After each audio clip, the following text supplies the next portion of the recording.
બહુ સિમ્પલ દાખલા છે કે તમારે અહીંયા અમુક ચિહ્નો નીચે ઓપ્શનમાં આપ્યા છે બદલીને આ સમીકરણને સાચું કરવાનું છે, એટલે કે જવાબ 14 લાવવાનો છે. તો પહેલું તો જે છે અહીંયા 24 અને 6 છે, તો ત્યાં હંમેશા મારે એવી જે છે સાઇન લાવવાની કે જેથી કરીને આ સંખ્યા ઓછી થઈ શકે.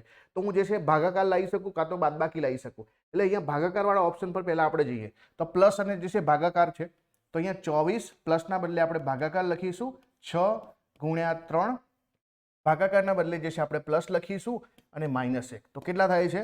6 ચોક 24 થઈ જશે, આ × 3 + 3 - 1, આ 4 × 12 થઈ જશે. 12 ને 3 કેટલા થઈ ગયા ભાઈ? 15. 15માંથી 1 જાય તો 14. તો આપણો ઓપ્શન જે છે એ બિલકુલ સાચો છે. હવે માનો કે જે છે બીજા ઓપ્શન પર મૂકી જોઈએ કે ભાઈ આપણે જે છે માઇનસ ભાગાકાર મૂકી જોઈએ. કેમ કે આપણે કદાચ જે છે આ પહેલો વિકલ્પ ના હોત તો આપણે જે ઓપ્શનમાં છે ત્યાંથી આપણે સ્ટાર્ટ કરવું પડતું. એટલા માટે આ 24 - 6 × 3, ભાગાકારના બદલે માઇનસ કરીશું 3 અને -1 બરાબર જે છે કેટલું થઈ જશે? કેમ કે અહીંયા માઇનસના બદલે પણ આપણે જે છે ભાગાકાર મૂકવાનો છે.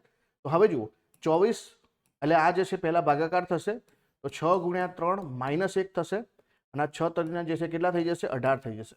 તો 24 - 18 - 1 બરાબર. તો 24 - 18 - 1, 24માંથી 18 જશે તો કેટલા થશે? 6 અને 6માંથી 1 જાય તો અહીંયા જવાબ આપણો 5 આવે. એટલા માટે આ વિકલ્પ પણ ખોટો છે. તો આવી રીતે તમે ઓપ્શન મૂકીને કરી શકો, પણ પહેલા કયા ઓપ્શન મૂકવાના? કે આપણે નાનો જવાબ લાવવો છે તો હંમેશા મોટી સંખ્યાની આસપાસ ભાગાકારનું કે બાદબાકીનું નિશાન મૂકીને આવું કરી શકાય.